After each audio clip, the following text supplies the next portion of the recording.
சிவசங்கர தேவனே. Shankaram Sivashankaram.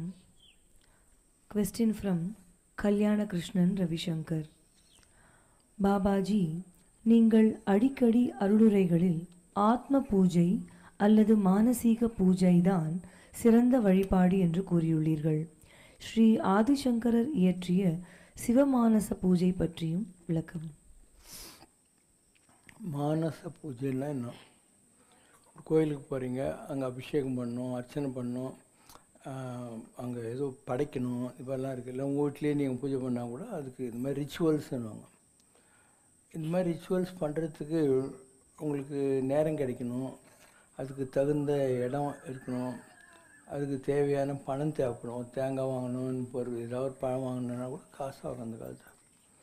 So அதை விட ஈஸியான பூஜை என்னென்னா, நீ மனசுக்குள்ளேயே பூஜை பண்ணுறது. மானசன்னா மனசு அப்படின்னு பேர். அந்த மனசுக்குள்ளேயே உனக்கு எந்த தெய்வத்தை பிடிக்குதோ, அது முருகனோ பிள்ளையாரோ சிவனோ யாரோ ஒருத்தர், அவரை நினச்சிக்கிட்டு அவருக்கு நீ அபிஷேகம் பண்ணுற மாதிரி, அவருக்கு நைவேத்தியம் பண்ணுற மாதிரி, அலங்காரம் பண்ணுற மாதிரி, இப்படி என்னெல்லாம் ஒரு கோயிலில் பண்ணுவாங்களோ அதை பூரா உன் மனசுக்குள்ளே இருக்கக்கூடிய அந்த ஃபார்முக்கு நீ எது வேணால் சூஸ் பண்ணிக்கலாம். ரெண்டாவது ஃபார்ம் உலகத்தில் இல்லை, கடவுள் ஒன்றே ஒன்று தான். ஒரு நாமம் ஓர் உருவம் இல்லாருக்கு, 1000 திருநாமம் பாடினாம் தெல்லேனம் கொட்டாமம். அதனால் இருக்கிறது ஒரு கடவுள் தான். ஒரே எலக்ட்ரிசிட்டி தான், மைக்கு அதுதான், லைட்டு அதுதான் எல்லாம். இந்த மாதிரி ஒரே கடவுள் தான் உலகத்தில் இருக்கிறோம். உனக்கு பிடிச்ச கடவுள் 2. ஒன்று வந்து குலதெய்வம்னாங்க. உங்கள் பெரியவங்க அந்த காலத்துலேருந்து எந்த ஃபார்மை கும்பிட்றாங்களோ, எங்கே உங்களுக்கு மொட்டை போட்டு காதில் இதெல்லாம் போடுவாங்கள்ல, காது குத்துறது, அது உங்கள் குலதெய்வம்னு பேர். இன்னொன்று இஷ்ட தெய்வம். உனக்கு ஏதோ ஒரு வகையில் ஒரு கடவுளை பிடிச்சிருக்கும். இந்த 2ல் ஏதோ ஒன்று நீ செலக்ட் பண்ணிக்கலாம், இல்லை 2யுமே வச்சுக்கலாம், அதில் ஒன்றும் ப்ராப்ளம் இல்லை. ஸோ இந்த பூஜைக்கு குளிக்க தேவையில்லை, சுத்தபத்தம் தேவையில்லை, ஒன்றுமே தேவையில்லை. அப்படியே கண்ணை மூடிட்டு ஜாலியாக நீ சீஸ் சேரில் உட்காந்துக்கிட்டு இல்லை செவத்தோரம் சாஞ்சி உட்காந்து காலை நீட்டி கூட அந்த பூஜையை பண்ணலாம். இதுதான் மானச பூஜைன்னு சொல்லக்கூடியது. இதுக்கு பவர் ஜாஸ்தி. நீ வந்து ஒரு கோயிலையோ இன்னொரு இடத்துலையோ போய் இந்த ஐயர் மந்திரங்கந்தனம் சொல்கிறப்போ அதெல்லாம் பண்ணுற பூஜை இல்லையா, அதில் டோட்டல் கான்சன்ட்ரேஷன் வராது. ஏன்னா ஜனங்கள் நடமாட்டிக்கிட்டு இருப்பாங்க. அண்ட் அதை பூஜை பண்ணி வைக்கிற ஐயரே கூட வந்து கான்சன்ட்ரேஷனாக பண்ணிகிட்டு இருக்க மாட்டார். அவருக்கு அடுத்த பூஜைக்கு எந்த வீட்டுக்கு போகணுன்றதுனால உனக்கு பூஜை மந்திரம் சொல்லிக்கிட்டு இன்னொரு பக்கம் அதை வந்துகிட்டே இருக்கேன் அப்படின்வார். ஸோ இதிலலாம் ஒன்றும் நடக்க போகிறது இல்லை. அதனால் நீ பண்ணலாம். இப்போ காஞ்சிபுரத்தில் கைலாசநாதர் கோயில்னு ஒன்று இருக்குது. அந்த கோயிலை கட்டினவன் ஒரு பல்லவ மன்னன். அவன் கோயில் கும்பாபிஷேகத்துக்கு நாளெல்லாம் குறிச்சிட்டான். அப்போ சிவபெருமான் அவனுடைய கனவுல வந்தாராம். வந்து நீ வச்சிருக்கிற நேரத்தில் உன் கோயில் கும்பாபிஷேகத்துக்கு வர முடியாது, வேறு ஒரு கோயில் கும்பாபிஷேகத்துக்கு நான் ஒத்துக்கிட்டேன் அப்படின்றார். என்னடா அது, நம்ம நாட்டில் நமக்கு தெரியாமல் வேறு ஒரு கோயிலா, அது கும்பாபிஷேகமா, சிவபெருமான் அதுக்கு போகிறாரு, நம்ம கோயிலுக்கு வரலையேன்ட்டு ஒற்றர்கள் அனுப்பிச்சு எல்லா இடத்துலையும் பார்க்குறான். பார்த்தா மரத்தடியில் ஒரு சாமியார் உட்காந்துக்கிறார். பிற்காலத்தில் தெரியும் அவர் பேர் எல்லாருக்கும், பூசலார் நாயனார்னு. மரத்தடியில் உட்காந்துக்கிறார். இந்த ஒற்றன் போய் கேட்குறான், ஏன் சாமி இந்த ஏரியாவில் எதுனா கோயில் கட்டிக்கிறாங்களா, கும்பாபிஷேகமா அப்படின்னு. இவர் என்ன சொல்கிறாரு, அந்த பைத்தியக்காரன் அப்படியா சொன்னான் அப்படின்னாரு. இவர் ஷாக் ஆகிட்டான். என்ன சொல்கிறீங்க சாமி? நான் தான்ப்பா அது பொழுதுபோக இந்த மரத்தடியில் உட்காந்துக்கிறேன். ஒரு நாள் கடைக்கால் தோண்டினேன், ஒரு நாளைக்கு கட்டடம் கட்டினேன், இப்படி வரிசையாக ஒவ்வொரு நாளைக்கு ஒன்று பண்ணிவிட்டு மனசுக்குள்ளேயே ஒரு சிலையை கூட அதில் வச்சுட்டேன். நான் கும்பாபிஷேகம் நாளைக்கு காத்தால நீ வந்துருன்னு சொன்னேன், சீரியஸாக எடுத்துன்னு கடவுள் வரேன்னு சொல்லிட்டாரான்ட்டு. அப்போ கற்கோயில் கட்டின பல்லவராஜனுடைய கோயிலை விட மணக்கோவில் கட்டின அந்த பூசலார் நாயனார் கோயிலுக்கு கடவுள் வரேன்னு சொன்னாருங்கிறது தான் நம்முடைய சமய வரலாறு. அதனால் எல்லா பூஜையை விட இந்த பூஜைக்கு தான் ரொம்ப பவர் ஜாஸ்தி. இது விதவிதமாக பண்ண முடியும். இந்த பூஜைன்றது முதல்ல ஒரு பாட்டு சாங் பிரேக் கொடுக்க சொல்கிறேன். மனமே ஆலயம். மனமே ஆலயமே நீ உணர்வாய் மானுடமே, நினைவை ஒன்றதிலே நிலைத்திடுமே பேரின்பமே, முக்திக்கிங்கு பக்தி வழி என்றுரைத்த தேவனை. சக்தி பெற மன்னடி சென்றால் தூலங்கிடும் மீரையின் கலை மனமே ஆலயமே நீ உணர்வாய் மானுடமே. பிரம்மத்தை உணர்ந்ததனால் ஆ ஆ ஆ ஆ பிரம்மத்தை உணர்ந்ததனால் மௌனத்தை நீ ஒலித்தாய். இது ஒரு பாட்டா சம்ரஷ்ண பாட்டு. அதே மாதிரி இன்னொரு பாட்டு சம்ரஷ்ணா இருக்குது, மனமே நீ மறவாதே. மனமே நீ மறவாதே, எங்கள் மன்னவனின் புகழ் சொல்லி மழாதே, கணமேனும் துதியாது இராதே, காலம் போனால் திரும்ப வராதே, மனமே நீ மறவாதே. தனமும் கனமும் ஒரு நாள் அழியும், கனவை போலது கணத்தில் மறையும், தவம் தான் புனையே தலையில் தாங்கும், தடுமாறுகையில் இடர்கள் களையும், உலக மாயையில் இனி மயங்காதே, உழலும் சகதியில் இனியும் விழாதே, உறவுகளேனும் படை உனக்குதவாதே, உலகளந்தான் பதம் உன்னை கைவிடாதே, தங்கக்கரம் உன்னை அள்ளியே அணைக்கும், தாயினும் மேலாய் அன்பை சுரக்கும், சங்கர தெய்வம் வந்தெதிர்காக்கும், சஞ்சலம் எல்லாம் நொடியில் தீர்க்கும், மனமே நீ மறவாதே. ஆதிசங்கரர் இருந்தார். அவர் சிவனுக்கு பூஜை பண்ணுறதை பற்றி சொல்கிறார். அதுதான் அவங்க கேட்குற கேள்விக்கு விடை. சிவபெருமானே, நான் உனக்கு அபிஷேகம் பண்ணணும்னு நினைக்கிறேன், ஆனால் நீ வற்றாத கங்கையை தலை மேலே வச்சுன்னு இருக்க, அப்போ நான் என்ன ஒரு குடம் தண்ணி கொண்டாந்து உன் தலையில் கொட்ட போகிறேன், நீ கங்கையே வச்சுன்னுக்கிற, அதனால் அபிஷேகம் பண்ணுற ஐடியாவை நான் விட்டுட்டேன். பூவெல்லாம் கொண்டாந்து உனக்கு போடலான்னு பார்க்குறேன். இந்த உலகத்தில் எல்லா பூவும் நீ படித்தது தான், நான் என்ன 4 முழம் பூ வாங்கிட்டு உனக்கு போடுறது, அதனால் அந்த ஐடியாவும் விட்டுட்டேன்.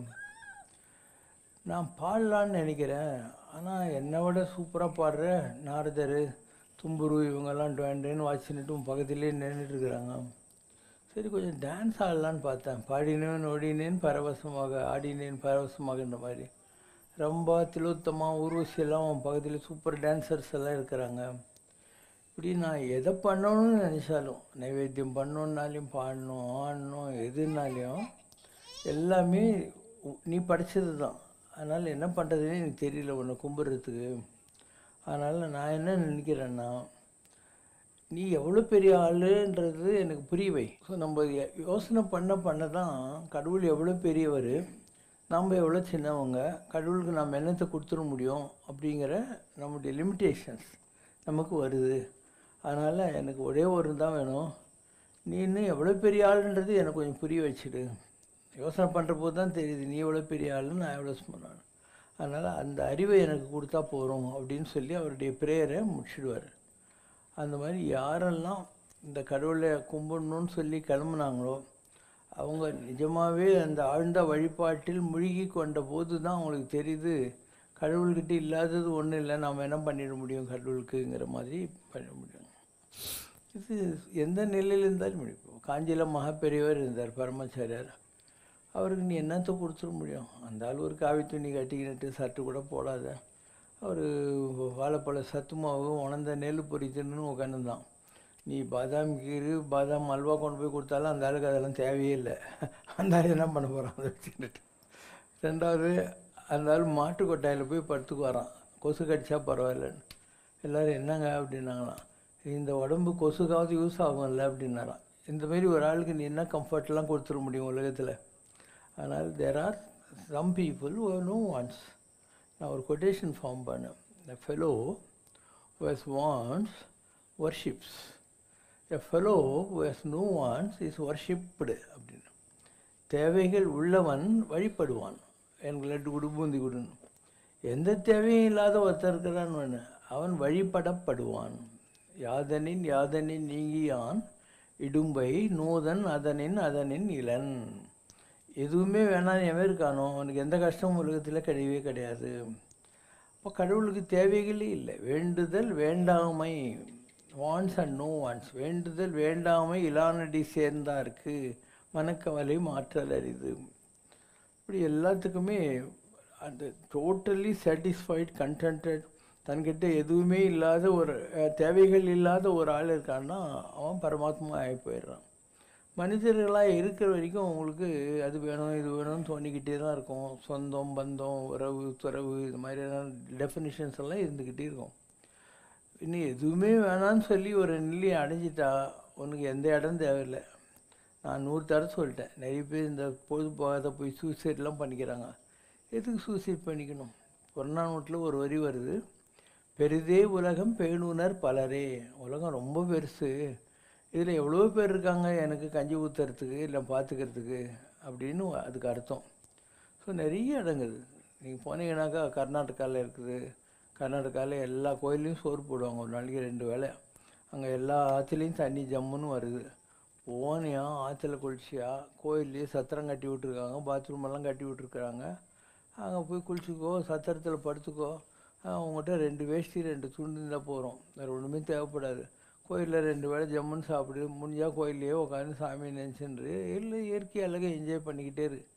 இந்த மாதிரிலாம் கர்நாடகாவில் நிறைய இருக்குது. எல்லா கோயிலையும் போடுவாங்க. தர்மஸ்தலா, குக்கே சுப்பிரமணியா, அதுக்கப்புறம் கொல்லூர் மூகாம்பிகை, தென் கோகர்ணம், இடுக்குஞ்சி, எக்கச்சக்கமான கோயில் இருக்குது. எல்லா கோயில்லையும் வந்து சாப்பாடு எல்லாம் உண்டு. தர்மஸ்தலாலெலாம் ரூமுங்களே கொடுக்குறாங்க, 3 நாள் நீ அங்கே தங்கலாம். அதே மாதிரி கஞ்சங்காடில் ஆனந்த ஆசிரமம்னு ஒன்று இருக்குது.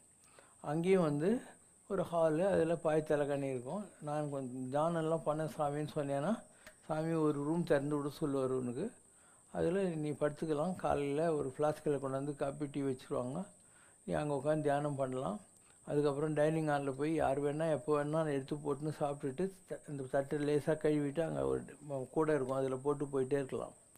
ஆந்திராவில் நிறைய இடம் இருக்குது இந்த மாதிரி. நம்ம பாண்டிச்சேரியிலேருந்து போன ஒரு சாமியார் இங்கே இருக்குது, சித்தூர் பக்கத்தில் ஒரு இடம் இருக்குது. அங்கேயும் நல்ல டேபிள் போட்டு தட்டில் நல்லா சாம்பார் ரசம் பொரியலோடு போடுறாங்க. நார்த் இந்தியாவில் சொல்லவே வேண்டியதில்லை. வட இந்தியாவில் எந்த ஆசிரமத்துக்கு ஹரித்வார் ரிஷிகேஷ் எங்கே போயிட்டாலையும் சாப்பாடெல்லாம் போடுவாங்க, ஒன்றும் பிரச்சனையும் இல்லை.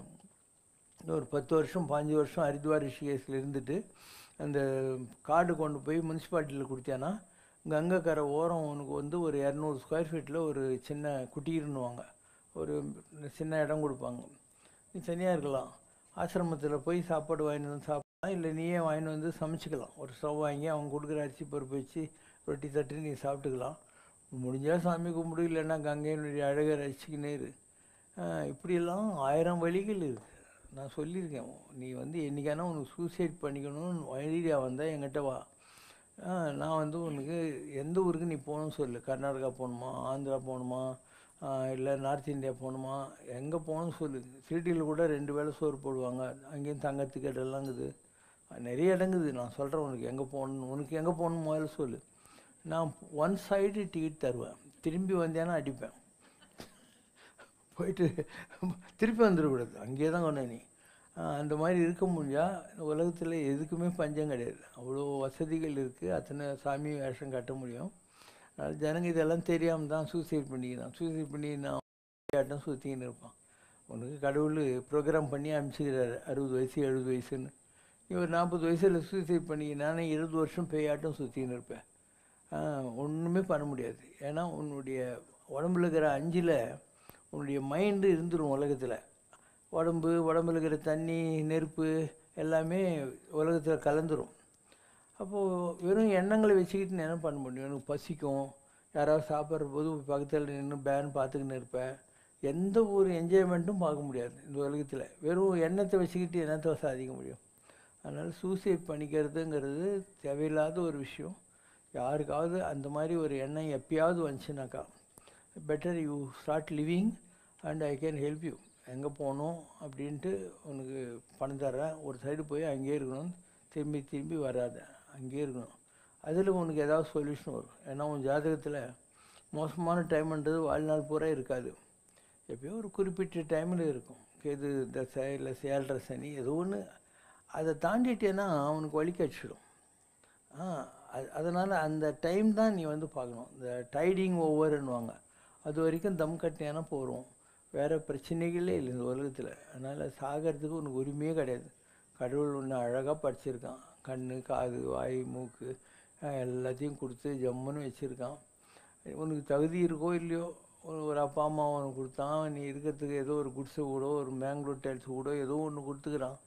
அண்டு எல்லாத்தையோட சொல்லடி சிவசக்தி சுடர்மிகும் அறிவுடன் படைத்து விட்டான்னு சொல்லி ஒரு அறிவை வேறு கொடுத்து தொலைச்சிருக்கான், கம்மியோ ஜாஸ்தியோ. அதனால் உலகம் ரொம்ப நல்ல விஷயம். இதில் சூசைட் பண்ணிக்கிறதுன்றதை விட முட்டாள்தனம் ஒன்றுமே கிடையாது. நிறைய பேர் இந்த தப்பை பண்ணிவிட்டு கஷ்டப்பட்டுருக்குறாங்க. ராகவேந்தர் இருந்தார் இல்லையா, அவர் கல்யாணம் ஆயிடுச்சு, குழந்தை கூட இருந்தது. அவர் மடாதிபதி ஆகி போயிட்டாருன்னு தெரிய உடனே அவங்க ஒய்ஃபு சரஸ்வதின்னு பேர், கிணத்துல குச்சி செத்து விட்டா. அவர் மடாதிபதி ஆகி உக்காந்துக்கிற போதெல்லாம் அந்த பேய் அது இதில் வந்து நின்று அதுக்குன்னே இருக்கும். இவர் எவ்வளோ நாள் தான் அந்த காட்சியை பார்க்கறது? அதனால் என்ன பண்ணுறாரு, அந்த மிருத்யுஞ்சய மந்திரத்தை ஜபம் பண்ணி அந்த பேய் உரு அவளுக்கு மாறணுங்கிறதுக்காக அவள் மேலே அந்த தண்ணியை தெளித்து அந்த பேய் உடம்புலேருந்து அவளுக்கு ரிலீஃப் கொடுத்துட்றாரு. அப்போ அவருக்கு காதில் சொல்கிறாங்க, நீ பண்ண தப்பு. யார் சூசைட் பண்ணிக்கினாலும் அதனுடைய விளைவுகளை அவங்க அனுபவிக்கணும், அப்போ தான் அவங்களுக்கு புத்தி வரும். Life is a learning process. ஒரு தடவை ஏழையாக பணக்காரனாக பிறப்ப, ஒரு தடவை ராஜாவை பிறப்ப, ஒரு தடவை குஷ்டரோகியாக பிறப்ப, எல்லாம் லேர்னிங் தான். எதுவுமே நிஜம் கிடையாது உலகத்தில். அண்டு அதனால் அவளுக்கு அந்த அனுபவம் வராமல் பண்ணிட்ட நீ இந்த பிரேத முக்தி கொடுத்து. அதனால் உன்னுடைய சரஸ்வத் பிராமின் கம்யூனிட்டியில் வருஷத்துக்கு ஒரு நாள் எல்லா இவங்களும் சுமங்கலி பொம்பளைங்களும் புடவை ரவிக்க வச்சு யாருக்காவது தானம் கொடுத்து உங்கள் ஒய்ஃபுக்கு சாந்தி பண்ணணும், நீ பண்ண தப்புக்கு பரிகாரம் பண்ணணும், இல்லைன்னா உனக்கே தண்டனை உண்டு, நீ சாமி ஆகிட்டு கடவுளுக்கு வேலை செய்கிறதுனால உனக்கு இந்த மாதிரி நாங்கள் மாற்றி கொடுக்குறோம், எக்ஸம்ஷன் கொடுக்குறோம் அப்படின்னு சொன்னாங்க. அதனால் எல்லாத்துக்குமே சாஸ்திரத்தில் சொல்லியிருக்காங்க. ஜனங்க அவசரப்பட்டு தான் இந்த மாதிரி முடிவுகளையும் எடுக்கிறாங்க. இந்த உலகம் ரொம்ப நல்லது. என்ன இருக்குது, நீ அவமானம் மானம்னு நினைக்கிறது உன்னை தெரிஞ்ச ஒரு 50-100 பேரை வச்சு. மெட்ராஸ் சிட்டியில் 85 லட்சங்குது ஜனம். 85 லட்சத்தில் நிஜமாக உன்னை எத்தனை பேருக்கு தெரியும் இல்லையா? ஒரு 50 பேருக்கு தெரியும், மிஞ்சி போனால் 100 பேருக்கு தெரியும். அவன் என்ன உன்னை கல்யாணம் கட்டி குடும்பம் நடத்துறதுக்காக பிறந்துக்கிறான்? சும்மா உன்னை பார்த்தான்னா எப்போ கல்யாணம் சாட் போடுன்னுவான். அவன் உனக்கு கல்யாணம் இல்லைன்னா கல்யாணமாக பண்ணி வைக்க போகிறான். யோசனை பண்ணிப்பாரு. அதே மாதிரி அடுத்தது எப்போ வந்து என்னது புழுப்பூச்சி, அதுக்கு வச்சுக்கிற பேர் குழந்தை குட்டி எப்போ வருவோன்ற மாதிரி. இது எல்லாமே வேஸ்ட்டு. உனக்கு போன ஜென்மத்தில் ஏதாவது ஆத்மா பாக்கி இருந்தால் இந்த ஜென்மத்தில் அது குழந்தை குட்டியாக பிறக்கும். குழந்தை குட்டியெல்லாம் வேஸ்ட்டு. எல்லோரும் சேர்ந்து என்னை அடிக்க வருவாங்க. குழந்தை குட்டியெல்லாம் வேஸ்ட்டு, இதெல்லாம் கடன். வரலைன்னா சந்தோஷப்படு. ஓகே, வந்தால் கடன் இருக்குதுன்னு அர்த்தம். அப்போ விட்டுட்டு வர முடியாது. நீ அவங்கள படிக்க வைக்கணும், கல்யாணம் கட்டணும். இன்று பிறந்தறுதல் தாய்க்கு கடனே, சான்றோர் நாக்குதல் தந்தைக்கு கடனை. அவன் பால் கொடுத்து வளர்த்து அவனை கொஞ்சம் கொண்டாட வேண்டியது தாயோட கடமை. அவனை ஏதோ ஒரு வேலைகளை வச்சு சொந்த காலில் நிற்கிற வரைக்கும் பார்க்க வேண்டியது அப்பனுடைய கடமைன்னு சொல்லி சாஸ்திரத்தில். அதனால் நீ அப்போ விட முடியாது. இல்லைன்னா தேடாத. அந்த கோயில் இந்த கோயிலெலாம் சுற்றி அந்த ஒன்று கேட்டுட்டு இல்லாதது எதுக்கு வருத்தப்படுற நீ? இதெல்லாம் இல்லை. ஒரு ஐயர் இருந்தார். அந்த ஐயருக்கு 2 குழந்தை பாருச்சு. அந்த குழந்தை பேசுகிற பாஷை அந்த ஐயருக்கு தெரியும். அப்போ என்ன பண்ணார், ஒரு டின்னு நிறைய எண்ணெய் வாங்கியார் சொன்னார். 2 குழந்தையில் ஒரு குழந்தை இல்லை, அதுக்கு ஒரு ட்ராப் விடாத அந்த எண்ணெயை தேய்ன்னு தேய்ச்சார். அப்போ கேட்டாங்க, என்னங்க பண்ணுறீங்க நீங்கன்ட்டு. இந்த குழந்தை பேசிச்சில்ல, அப்போ நான் கேட்டேன் எதுக்கு வந்துக்கிறேன்னு. அந்த குழந்தை கழிச்சு இந்த குழந்தை சொல்லிட்டு, இந்த ஐயர் எனக்கு ஒரு டின் எண்ணெய் பாக்கி வச்சுக்கிறேன் போன ஜென்மத்தில், அதை வசூல் பண்ணுறதுக்காக வந்துக்கிறேன்ட்டு.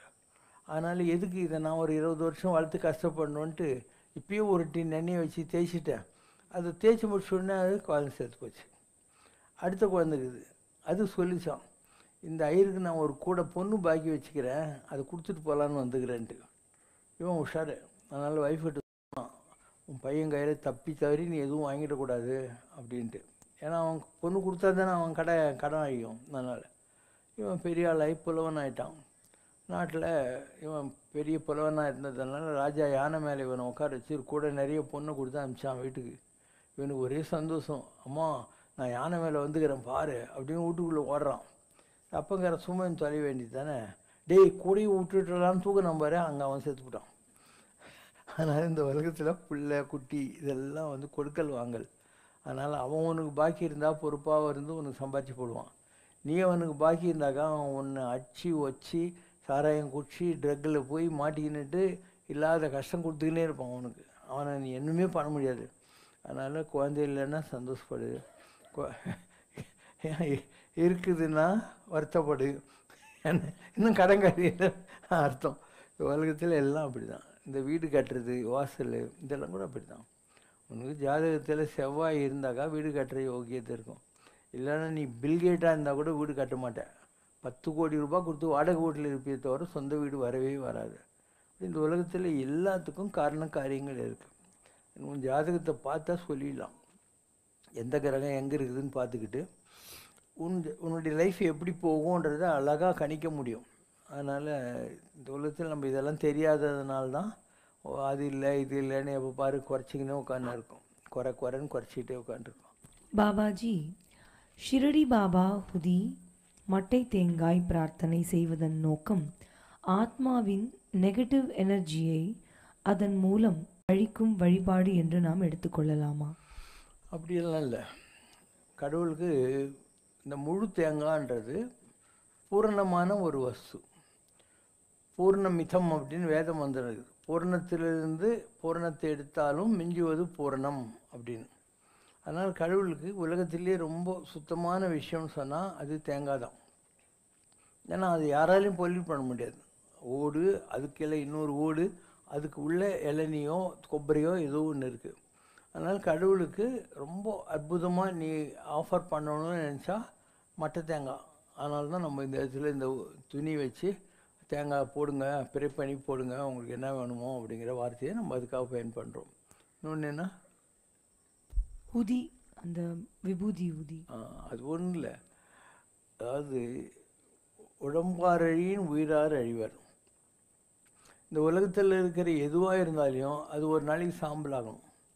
பிடி மண்ணாவது தின்னம்ன்ற மாதிரி இந்த உடம்பே சாம்பலாக போகுது. அதனால் இந்த உலகத்தில் எதுவும் நிஜம் கிடையாது அப்படின்னு உங்களுக்கு புரிய வைக்கிறதுக்காக, வாழ்வு என்பது அனித்தியமான விஷயம் அப்படிங்கிறதுக்காக அந்த சாம்பல் துணின்றது அப்படி வர்றது தான். அதனால் நீ விபூதி பூசிக்கிற போதும் அதை தாட்டு உனக்கு வரணும். விபூதின்றது என்ன? இந்த பசு சாணம் இல்லையா, அந்த வரட்டியை வந்து அவங்க எரித்து அதில் வர்றது தான் விபூதின்னு சொல்கிறது. இப்போல்லாம் கொஞ்சம் கொஞ்சம் அதில் சென்ட்டு கிண்டெல்லாம் போட்டுறாங்க. இல்லைன்னா அந்த காலத்தில் பசு சாண வரட்டி தான் யூஸ் பண்ணிகிட்டு இருந்தாங்க. இந்த ஐயங்காருங்கெல்லாம் நாமம் போட்டுக்கிறாங்கல்ல, அது என்ன? இந்த துளசி மாடத்து செடி இல்லை, அந்த செடிக்கு இருக்கிற மண் எடுத்து அவங்க திருமணம்னு போட்டுக்கிறாங்க. கனடா மாத்வா இவங்கெல்லாம் என்ன பண்ணுறாங்க, சந்தனம் அதை அரைச்சி அந்த சந்தனத்தை எடுத்து இந்த இடத்துல வச்சுக்கிறாங்க. இப்போ இது எல்லாமே வந்து ஆர்கானிக் சப்ஸ்டன்சஸ்ன்னு பேர். இந்த துளசி மாடத்து மண், அதுக்கப்புறம் விபூதி, அப்புறம் இந்த சந்தனம், இது எல்லாமே வந்து அப்படி வர்றது தான். எல்லாம் உயிர் துடிப்புள்ள ஏதோ ஒரு ஏன்னா சந்தனம் உனக்கு தெரியும், மரத்துலேருந்து வருது. விபூதி வரட்டி பசு சாணம், பசு வந்து ரொம்ப ஹோலியான ஒரு இது. அதனால் இதெல்லாம் நம்ம அந்த காலத்தில் யூஸ் பண்ணுறோம். அதை பூசிக்கிற போது நம்ம என்ன நினைக்கிறோம், இந்த உலகம் அநித்தியமானது, நானும் ஒரு நாள் ஒரு பிடி சாம்பலாக போகிறேன் அப்படின்னு யோசனை பண்ணி இட்டுக்கணும். அண்டு நிறைய பேர் இதெல்லாம் பண்ணுறதில்ல. அவங்களுக்கு அது ஒரு அலங்காரம். அந்த விபூதியை குழச்சி கண்ணாடி மண்ணால் நின்று லைனில் சில பேர் வங்கியாக எல்லாம் போட்டுக்குவாங்க. அதுக்காக வைக்கல. அதெல்லாம் அது வந்து எனக்கு இந்த ஹையஸ்ட் கன்செப்டை புரிய வைக்கிறதுக்காக நம்ம பெரியவங்க கொண்டு வந்த விஷயங்கள். அண்டு இந்த ஐயங்காருங்க ஏன் இந்த இடத்துல நாமம் போட்டுக்கிறாங்க, யூ இல்லை வீனா, அதுதான் பெருமாளுடைய வடிவம். மகாவிஷ்ணுவனுடைய வடிவம் இல்லையா, அது வந்து அந்த நாமத்தோட வடிவத்தில் இருக்கும். அதனால் அவங்க என்ன பண்ணுறாங்க, அவங்களுடைய பகவானை நாங்கள் தலையில் வச்சுன்னு இருக்கோம் அப்படிங்கிற கன்செப்டுக்காக அதை தடவிக்கிறாங்க. சந்தனம் நான் சொல்லியிருக்கேன், இந்த இடத்துல நமக்கு திங்கிங் இருக்குது. ஸோ ஆக்டிவைஸ் பண்ணுறதுக்காக, இந்த திங்கிங்கை ஆக்டிவைஸ் பண்ணுறதுக்காக ஒரு ஆர்கானிக் சப்ஸ்டன்ஸ் அந்த இடத்துல நாம் வைக்கிறோம். இதெல்லாம் விஞ்ஞானபூர்வமான விஷயங்கள். நான் 100 தடவை சொல்லிட்டேன். அந்த காலத்தில் பச்சை வாழை இலை சாப்பிடுவாங்க. நீங்கள்லாம் அலுமினியம் தட்டு, அவர் சில்வர் தட்டு, வெள்ளி தட்டு, தங்கத்தட்டு இதிலெல்லாம் சாப்பிட்றீங்க. வாழை இலை இல்லையா, அதில் குளோரோஃபில் இருக்குது. அதனால் நீ அந்த வாழை இலையில் ரைஸ் வச்சு ஒரு சொட்டு நெய் விட்டுட்டு கலந்து சாப்பிட்ற போது அதில் இருக்கிற குளோரோஃபில்லும் இந்த அரிசியில் இருக்கிற ஸ்டார்ச்சும் சேர்ந்து உங்கள் உடம்புக்கு போகுது. அதனால் வாழை இலையில் சாப்பிட்றதுன்றது ரொம்ப நல்ல விஷயம் அப்படின்னு. அதுலேயும் இவங்க கொஞ்சம் நொபிலிட்டியை கொண்டு வந்தாங்க. கொஞ்சம் சாதம் எடுத்து அப்படி ஒரு மூலையில் வைப்பாங்க. இந்த உலகத்தில் இருக்கிற ஈயெறும்பு முதலாகிய ஜீவராசிகளுக்கெல்லாம் நான் இதை கொடுக்குறேன் அப்படின்னு ஒரு நொபிலிட்டி. அவங்க எல்லாத்துக்கும் சாப்பாடு கொடுக்குறேன் அப்படின்னு ஒரு அர்த்தம். தண்ணி எடுத்து இலையை சுற்றி இப்படி விட்டுக்குவாங்க. ஏன், இவனுக்கு தெரியாமல் எறும்பு கிரும்பெல்லாம் அந்த இலைக்குள்ளே வந்துட்டு இவன் தெரியாது சாப்பிடக்கூடாது இல்லை, அதுக்காக தண்ணி அப்படி போட்டால் அது தாண்டி வராது. அதனால் அந்த தண்ணியை சுற்றுறது. இந்த மாதிரி மூத்தோர் சொல் வார்த்தை அமிர்தம், மேலையார் செய்வனகள் அப்படின்னுவாங்க. நம்மளோட பெரியவங்க என்னெல்லாம் சொன்னாங்களோ என்னெல்லாம் செஞ்சாங்களோ அது எல்லாமே ரொம்ப நல்லது அப்படின்னு அர்த்தம். ஜனங்களுக்கு இதெல்லாம் யாரும் கற்றுக் கொடுக்கல. அதனால் இந்த காலத்தில் சீரியஸ் இல்லை. இதெல்லாம் நம்பிக்கை இல்லாமல் ஒரு ஜனங்க இருக்காங்க. அதர்வைஸ் நம்ம பெரியவங்க என்னெல்லாம் சொல்லி கொடுத்துட்டு போயிருக்காங்களோ அது எல்லாத்துலேயும் வந்து நல்ல மீனிங் இருக்குது. நமக்கு புரிஞ்சாலையும் புரியலனாலையும் அதை நம்ம அப்படியே குட்டி காப்பி அடிச்சாவே போகிறோம். We can follow that is good for us. நமக்கு தெரியாது அவ்வளோதான், பட் எல்லாம் நல்லது தான். புண்ணியத்துக்கு என்ன பண்ணுவாங்க, சிவன் கோயிலுக்கெல்லாம் பண்ணேன்னா அவங்க வந்து வில்வம் விபூதி கொடுப்பாங்க. வயிறு சம்மந்தப்பட்ட கோளாறு எது இருந்தாலையும் அந்த வில்வம் விபூதியை ஆற்றி விட்டுரும்.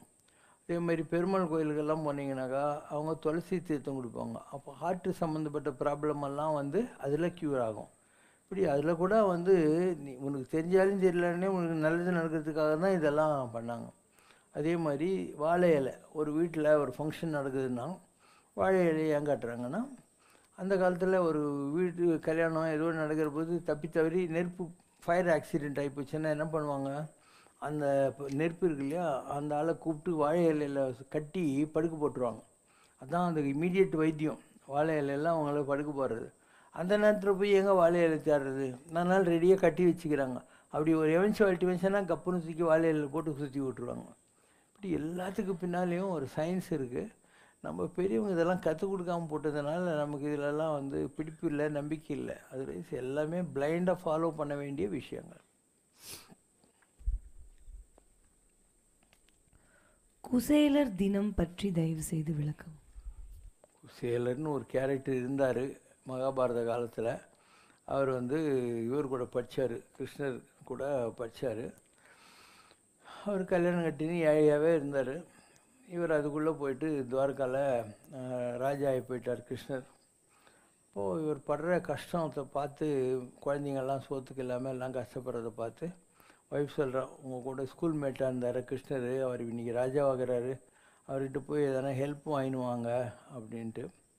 இவர்கிட்ட கொடுக்குறதுக்கு ஒன்றும் இல்லை. அதனால் வீட்டில் இருந்த அவுல் இல்லை, அதை எடுத்துக்கிட்டு தன் வேஷ்டியில் முடிச்சு கட்டின்ட்டு வராரு. இவர் அங்கே வர்றபோது யாரும் பிச்சைக்காரன்னு நினச்சின்னு யாரையும் வேறு உள்ளே விடலை. இவர் சொல்கிறாரு, அவர் கூட நான் பச்சம்பா, என் பேர் இதுன்னு. அப்போ கிருஷ்ணரே வர்றாரு. இவர் இருக்கிற இடத்துக்கு வந்து இவருக்கு பாத பூஜை பண்ணி காலை கழுவி கூட்டின்னு போய் தனக்கு பக்கத்தில் ஒரு சீட்டில் உட்கார வச்சு விசிறின்னு கிருஷ்ணர் அவருக்கு ஒய்ஃபை கூப்பிட்டு இவருக்கு சாப்பாடெல்லாம் போட சொல்கிறார். அப்போ எதுவும் வச்சுக்கிறதில்ல, எனக்காக தானே கொண்டாந்தேன்னு சொல்லி அதுலேருந்து எடுத்து சாப்பிட போகிறார். கொஞ்சம் சாப்பிட்ட உடனே அவங்க ஒய்ஃப் வந்து கையை பிடிச்சிக்கிறான். ஏன்னா இந்த கொஞ்சம் சாப்பிட்டதுக்கே அவனுக்கு நிறைய படி அளக்கணும். ஏன்னா கிருஷ்ணர் சாப்பிட்டாரு, அதனால் கையை பிடிச்சிக்கிறான். அதனால் கொஞ்சம் தான் இவர் சாப்பிட்டார். இவன் இவ்வளோ நல்லா எனக்கு மரியாதை கொடுக்குற ஒரு ஃப்ரெண்டுக்கிட்ட போய் நான் பிச்சைக்காரத்தனமாக எனக்கு வீடு கொடு வாசல் கொடுன்னு எப்படி கேட்குறது அப்படின்னு சொல்லிட்டு திரும்பி வர்றதுக்குள்ளே இவனுக்கு வீடு வாசல் பசுமாடுங்க எல்லாம் கிருஷ்ணர் ரெடியாக பண்ணி வச்சுருந்தாராம். இது நிஜமாகவே அந்த ஒரு ஃப்ரெண்ட்ஷிப்புன்றது என்ன, விண்ணூரும் மண்ணூரும் துதித்தாலும் ஓத ஓதவா ஒரு தோழன், உடுக்கை இழந்தவன் கை போலே ஆங்கே இடுக்கன் களைவதாம் நட்பு. வேஷ்டி கீழே நழுவுற மாதிரி இருந்தாக்கா கை ஓடி வந்து கப்புன்னு பிடிச்சிக்குமா. அந்த மாதிரி நமக்கு வேண்டியவங்க யாராவது இருந்தால் அவங்களுக்கு அந்த வேஷ்டி எப்படி கைக்கு ஓடி வருதோ அந்த மாதிரி அவங்களுக்கு ஹெல்ப் பண்ணணும். அதுதான் ஃப்ரெண்ட்ஷிப்போடைய டெஃபினிஷன். உணர்ச்சி பழுகுதல் வேண்டாம், உணர்ச்சி தான் நட்பாங்கிழமை தரும். இப்போ வெளியே முகநகை நட்பது நட்பன்று நெஞ்சத்து அகநகை நட்பது நட்புன்னுவாங்க. நைஸ் டு மீட் யூ எல்லாம் சொல்கிறது அது முகநகை, சும்மா ஒரு உபச்சாரத்துக்கு பேசுறது. இதெல்லாம் அகநகை என்னன்னா உள்ளுக்குள்ளே உனக்கு அந்த ஃப்ரெண்டு அந்த பழைய இது வரணும், அந்த பொங்கி வரணும், அன்பு பொங்கி வரணும். அந்த மாதிரி வர்றது தான் நிஜமான நட்பு அப்படின்னாங்க. ஒரு காலத்தில் இப்போ நான் சொன்ன குசேலர் இதை நீங்கள் பார்க்குறீங்க இல்லையா, இது ஒரு கேஸ் ஸ்டடியாக வச்சுக்கோ. இன்னொரு கேஸ் ஸ்டடின்னா பாஞ்சால தேச ராஜா ஒருத்தன் தான், துருபதன் பேர். அவனும் துரோணாச்சாரியாரும் ஒன்றா படித்தாங்க. அப்புறம் நம்ம இதே மாதிரி ஃப்ரெண்டாகணும், நான் பஞ்சாபுக்கு ராஜா ஆகி போயிடுவேன், அப்போ நீ வா, நம்ம 2 பேரும் பாதி ராஜ்யம் வச்சு இதே மாதிரி நல்லாகணும் அப்படின்னு. இவர் சீரியஸாக எடுத்துக்கல. கல்யாணம் ஆச்சு, அஸ்வத்தாமன் ஒரு குழந்தை கூட பிறந்துச்சு. அந்த குழந்தைக்கு பால் கொடுக்கறதுக்கு கூட வீட்டில் ஒன்றும் இல்லை. அதனால் அவன் ஒய்ஃப் என்ன பண்ணுறா, அரிசி மாவை கலக்கி இதுதான் பாலுன்னு குழந்தை கொடுத்து ஏமாத்துறான். இவருக்கு ரொம்ப கஷ்டம் அது. சரி நம்ம ஃப்ரெண்டு இருக்கானே பஞ்சாப் ராஜா, அவங்ககிட்ட போய் ஹெல்ப் வாங்கின்னு வரலான்ட்டு கிளம்பி வர்றாரு. சபை நடுவில் நான் ஞாபகம் தப்பான உடனே என்னன்றான், இந்த மாதிரி நீ சொன்னியே நம்மலாம் ஒன்றா படித்தோமே, பாதி ராஜ்யம் தரேன்னு சொன்னீங்கன்னா அதுக்காக வரல, கொஞ்சம் கஷ்டத்துக்கு உதவி கேட்டு தான் வந்துக்கிறேன்னு. அவன் யாரா இவன், ஏதோ பிள்ளை விளையாட்டு பிள்ளை வயசில் ஏதோ வளர்னா அதெல்லாம் நம்பி வந்துட்டான் பாருன்ட்டு இவருக்கு கோவம் வந்துடுது. அதனால் இவர் போய் ஏகலை இவனுக்கு போட்டியாக வந்துடுவான், அது அர்ஜுனனுக்குன்றதுனால அவன் கட்டை விரல வெட்டி அர்ஜுனனுக்கு தனக்கு தெரிஞ்ச எல்லா வித்தியும் கட்டி அர்ஜுனனை வச்சு போயிட்டு அந்த திரௌபதி ராஜாவை வந்து தேர்காலில் கட்டி ஈத்துன்னு வந்து உன் ராஜ்யம் எனது தான், நான் உனக்கு பாதி தரேன்னார். அந்த நேரத்துக்கு அவனுக்கு வேறு வழி இல்லை, வாய முடியும் தான். அதுக்கப்புறம் என்ன பண்ணான், ஒரு ஆபிச்சார யாகம், செய்வினை எல்லாம் செய்கிறாங்க அது மாதிரி. அதில் தான் அவன் வந்து திரௌபதி திருஷ்டத்தமன் 2 பேரையும் கொண்டு வந்தான். அவங்க எதுக்கு பிறந்தாங்க, அழிக்கிறதுக்காகவே பிறந்தாங்க. இந்த துரோணாச்சாரியார் எல்லாரையும் அழிக்கிறதுக்காக பிறந்தாங்க. அண்டு ஸோ மகாபாரதம் பூரா என்ன, இவங்களுக்குள்ளே வந்த குரோதத்தினால ஒரு ஃப்ரெண்ட்ஷிப்பில் இவங்களால் இருக்க முடியல. அதே மாதிரி நம்ம ஊரில் கோப்பெருஞ்சோடன் பிசுராந்தியார்னு இருந்தாங்க. ராஜா செத்து போனோடனே பிசுராந்தியார் வடக்கு திசையை நோக்கி அப்படியே சாப்பிடாம இருந்து உயிரை விட்டாருன்னு நம்மக்கிட்ட இருக்குது. ஸோ நிறைய எக்ஸாம்பிள்ஸ் இருக்கும் ஒரு ஃப்ரெண்ட்ஷிப்னால் என்ன அப்படிங்கிறதுக்கு. துரியோதனன் கர்ணன், அவன் வந்து சபையில் அவமானப்படுற போது இவன் தான் வந்து நான் உனக்கு இந்த தேசத்தை எழுதி கொடுக்குறேன், நீ இப்போ தான் அவ்வளோ பெரிய சபையில் கர்ணனை க்ளோரிஃபை பண்ணுறான். அவ்வளோ ஃப்ரெண்ட்ஷிப் 2 பேருக்கும். ஒரு நாள் பானுமத்தின்னு சொல்லி துரியோதனுடைய பண்டாட்டியும் கர்ணன் உட்காந்து தாயம் விளையாண்டுக்கிறாங்க. அப்போ இவன் கையை பிடிக்கிறான் விளையாட்டில், அந்த முத்துக்கள்லாம் யாராக இருந்தாலும் என் பண்டாட்டி கையை பிடிச்சான்னு சொல்லி இவன் கழுத்தை வெட்டுறதுக்கு வருவான். அப்போது துரியோதனன் உள்ளவன் சொல்லலாம், எடுக்கவா கோக்கவா அப்படின்னா, நான் எடுத்து கொடுத்தா போருமா கோத்து கொடுத்தா போருமான்னு. அந்த அளவுக்கு நோபலான ஆள் துரியோதனன். துரியோதனன் நல்லவன். ஸோ அதுக்காக தான் இவன் வந்து அவங்க அம்மாவே வந்து நீ உன் தம்பிகளெல்லாம் விட்டுடு, அர்ஜுனனுக்கு எதிராக வந்து ஒரு தடைக்கு மேலே நீ நாசனம் எடுக்கக்கூடாது. இவன் தான் பெரிய பிள்ளை, இவனை கொல்றதுக்கு எல்லா காரணத்தையும் அவளே பண்ணிவிட்டான் இல்லையா. அந்த மாதிரிலாம் ஏன் வாங்கினான், இவன் அப்பயும் மாறாமல் இதுக்கு இருந்தான், செஞ்சோட்டு கடன். அவ்வளோ பெரிய சபையில் நான் வந்தானே காப்பாற்றினான், அதனால நான் அவங்ககிட்ட இருக்கேன். அதே மாதிரி கும்பகர்ணன், ஒரு 3 பிரதர்ஸு, ராவணன் கும்பகர்ணன் காட்டி கொடுத்தான் விபீஷணன். விபீஷணன் காட்டி கொடுத்துட்டான் துரோகி, அவன் இவர் ராமர் கூட வந்து சேர்ந்துட்டான். கும்பகர்ணன் 6 மாதம் தூங்குறான், 6 மாதம் வீச்சின்னு இருப்பான். ஏன்னா அவன் தவம் இருந்து என்ன வேணும்னு கேட்கறதுக்கு உறக்கம் வேணும் அப்படின்னு தப்பாக கேட்டான். அவன் கேட்க நினச்சது ஊக்கம் வேணும்ன்ட்டு. ஊக்கம்னா என்ன, பெர்சுவரன்ஸு. அவன் உறக்கம் வேணும்ட்டான். ஆனால் 6 மாதம் தூங்கின்னு இருப்பான் எப்போ பாரு.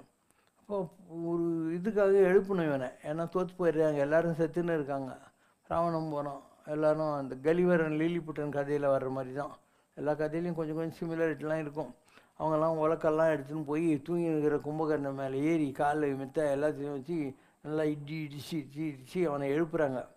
அது அந்த காலத்தில் கம்பர் நான் சொல்லிக்கிறேன், எந்த ஒரு பாட்டு எழுதுனா அந்த பாட்டு வந்து அந்த டியூனில் இருக்கும், அவரே டியூன் போட்டுருவார் கம்பர்.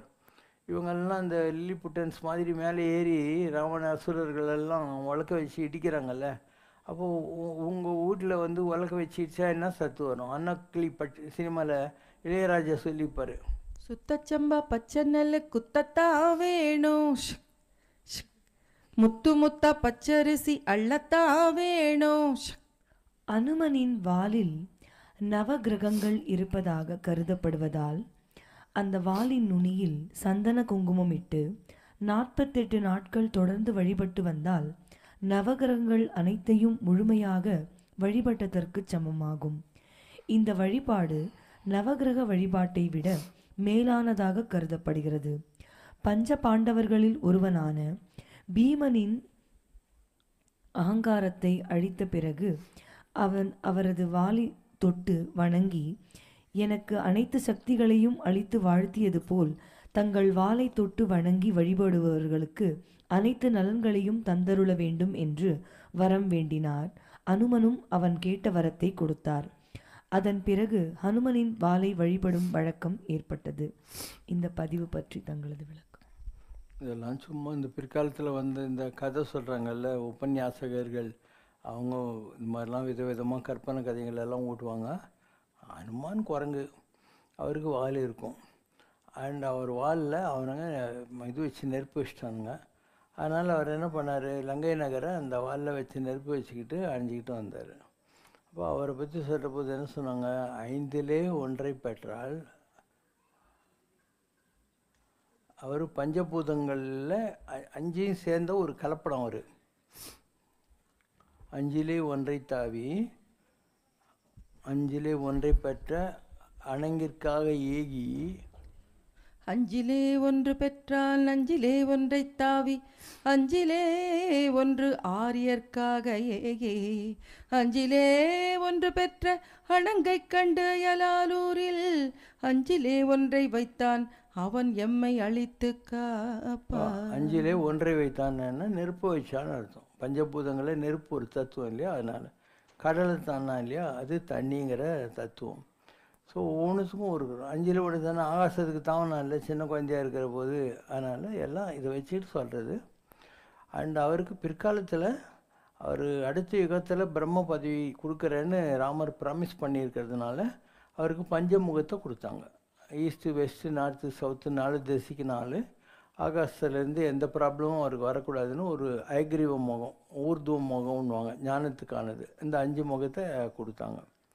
மற்றபடி இவங்க சொல்கிறாங்கல்ல, அவருடைய மகிமெல்லாம் பீமனுக்கெல்லாம் தெரிஞ்சுன்னு தெரியல. அவர் படுத்துன்னுக்கிறாரு.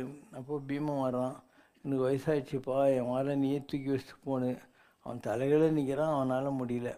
ஏன்னா வாயுவாக வந்தது ராமாயண காலத்தில் ஆஞ்சநேயர், அதே வாயுனுடைய அம்சத்தில் மகாபாரத காலத்தில் வந்தது பீமன். ஸோ இது ஒரு இன்சிடெண்ட் வருது. அதுக்கப்புறம் லாஸ்ட்டு சீனில் சரசேதுன்னு ஒரு இது வரும், லங்கை கிட்ட இருக்கு இல்லையா. அப்போது வந்து அர்ஜுனன் சொல்லுவான், இது என்ன ராமர் பெரிய கஷ்டப்பட்டு அம்பில் கட்டினார் அப்படின்னு சொல்லிட்டு, அதை விட நான் கட்டுறேன் டொங்குன்னு அம்பு விட்டு ஒரு பாலம் கட்டுறான். அங்கே ஒரு குரங்க மாதிரி உட்காந்துக்கிறாரு கீழே ஆஞ்சநேயர். அவர் அது மேலே ஏறி டொபக்குன்னு குதிக்கிறாரு, அந்த போயிடுச்சு. என்னடா அது, நம்ம இவ்வளோ பெரிய பிரிட்ஜு கட்டிக்கிறோம் நம்முடைய பவரில், அது இந்த குரங்கு இப்படி பண்ணிடுச்சேன்னு சொல்லிட்டு அவன் சூசைட் பண்ணிக்கணும், அதுதான் கண்டிஷன். அப்போ ராமர் வந்து காப்பாற்றணும்ல அர்ஜுனனை கிருஷ்ணர், அதனால் நான் ஜட்ஜ் ஆகிறேன் அப்படின்னு சொல்லிட்டு அப்போது அவனை காப்பாற்றுறார். இல்லைன்னா அவன் போயிருப்பான். இது மாதிரி இந்த ஆஞ்சநேயர் கொடியிலே இருந்தார். அந்த மகாபாரத யுத்தத்தில் கிருஷ்ணர் வந்து அர்ஜுனங்கிட்ட சொல்லார், நீ தேர்லேருந்து குதிராப்பான்னு. நான் குதிக்க மாட்டேன், நான் தான் எஜமானன், நீ தான் தேர் ஓட்டின்றான், கொஞ்சம் குதிரான்றார். சரி தொலைதுன்னு குதிக்கிறான். அப்போ கிருஷ்ணர் இறங்குறாரு, கொடி மேலே உட்காந்து இந்த ஆஞ்சநேயர் விலகிறாரு. அப்போ தேர் பற்றி எரியுது. இப்போ கிருஷ்ணர் சொல்கிறார், எதுக்கு உன்னை குதிக்க சொன்னது தெரியுமா, துரோணாச்சாரியார், கர்ணன், அஸ்வத்தாமன், இந்த மாதிரி மகா வில்லாளிகள் எல்லாம் விட்டு அம்புல இது என்றைக்கோ எரிஞ்சிருக்கும். நானும் அனுமானம் இருக்கிறதுனால இவ்வளோ நாள் இந்த தேர் எரியாமல் இருந்தது. அது உனக்கு புரியாதுடா, அதனால தான் நான் வந்து உன்னை முதல்ல குதிக்க சொன்னேன்.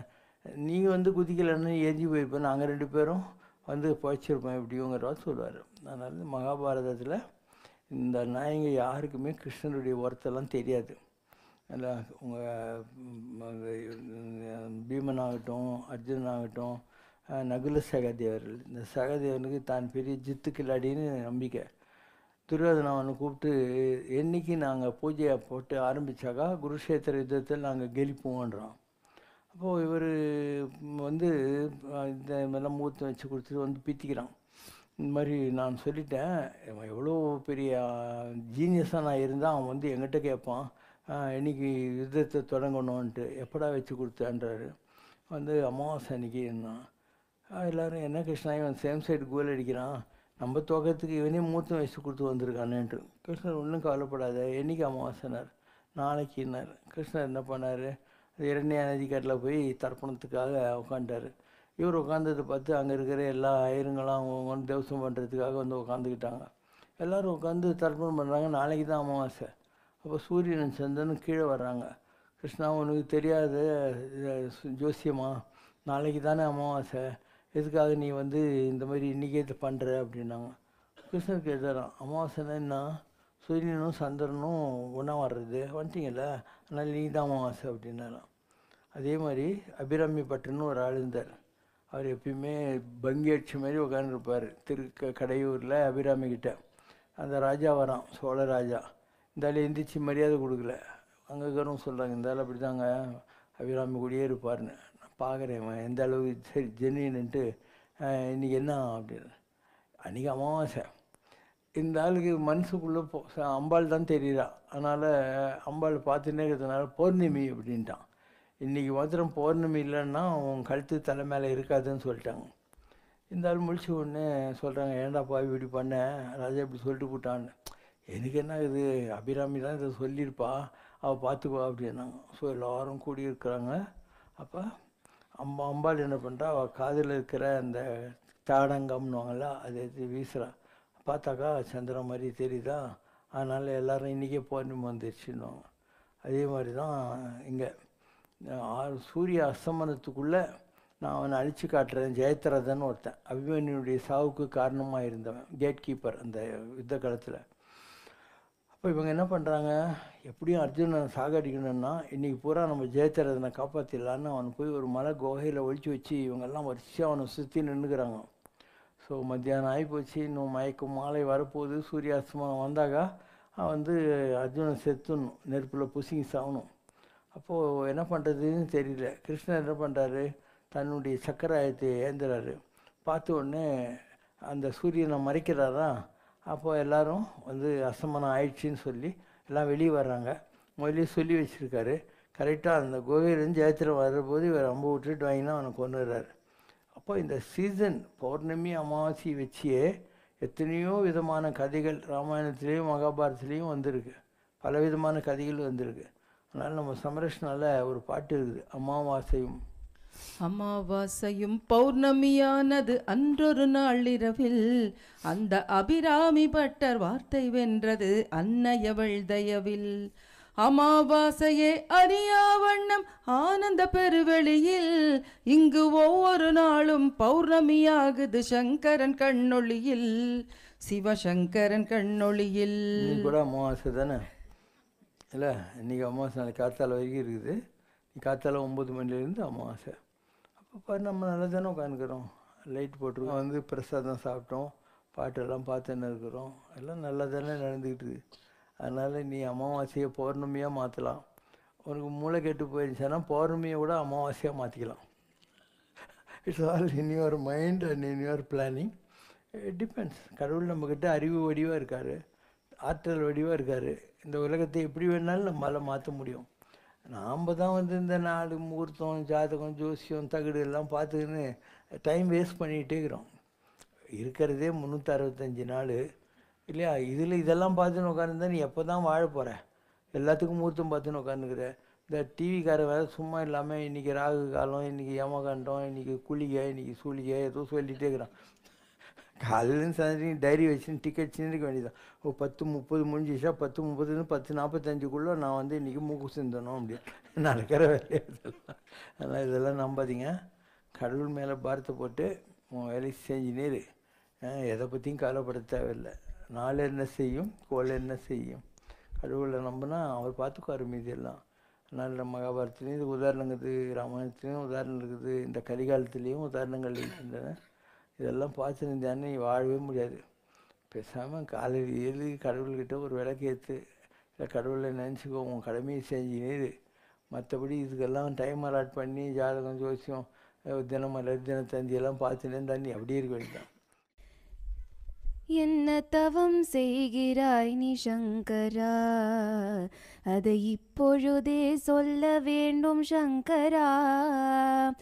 கண்ணிரண்டில் கருணை பொங்கும் சங்கரா, உனை காண்பதுதான் எங்கள் தவம் சங்கரா சங்கரா, என்ன தவம் செய்கிறாய் நீ சங்கரா. கடலருகே என்ன தவம் சங்கரா, நீலாங்கரை அமர்ந்த காரணம் ஏன் சங்கரா சங்கரா, உடலுருக என்ன தவம் சங்கரா, எங்கள் ஊழ்வினையை போக்கிடவோ சங்கரா, எங்கள் ஊழ்வினையை போக்கிடவோ சங்கரா சங்கரா, என்ன தவம் செய்கிறாய் நீ சங்கரா. மாறுபடு சூரன் வதம் சங்கரா, அந்த மந்திரவேல் செய்ததடா சங்கரா சங்கரா, 100 சூரன் வதம் சங்கரா, உன் நோன்பினாலே நிகழ வேண்டும் சங்கரா, உன் நோன்பினாலே நிகழ வேண்டும் சங்கரா சங்கரா, என்ன தவம் செய்கிறாய் நீ சங்கரா. பெற்ற வேலை என்ன செய்தாய் சங்கரா, இன்னும் பெரிய வேலை கேட்கிறாயோ சங்கரா சங்கரா, வெற்றி வாகை நாங்கள் சூட சங்கரா, நீ வீர வேலை ஏந்த வேண்டும் சங்கரா, நீ வீர வேலை ஏந்த வேண்டும் சங்கரா சங்கரா, என்ன தவம் செய்கிறாய் நீ சங்கரா. கற்ற பின்னும் கற்பதுண்டா சங்கரா, அந்த கலைமகள் தான் கற்பதுண்டா சங்கரா சங்கரா, பெற்ற பின்னும் பெறுவதுண்டா சங்கரா, நீ பெறுவதற்கு என்ன உண்டு சங்கரா, நீ பெறுவதற்கு என்ன உண்டு சங்கரா சங்கரா, என்ன தவம் செய்கிறாய் நீ சங்கரா. ஒன்றுமில்லை மறைமூர்த்தி கண்ணா, குறை ஒன்றும் இல்லை கண்ணா, குறை ஒன்றுமில்லை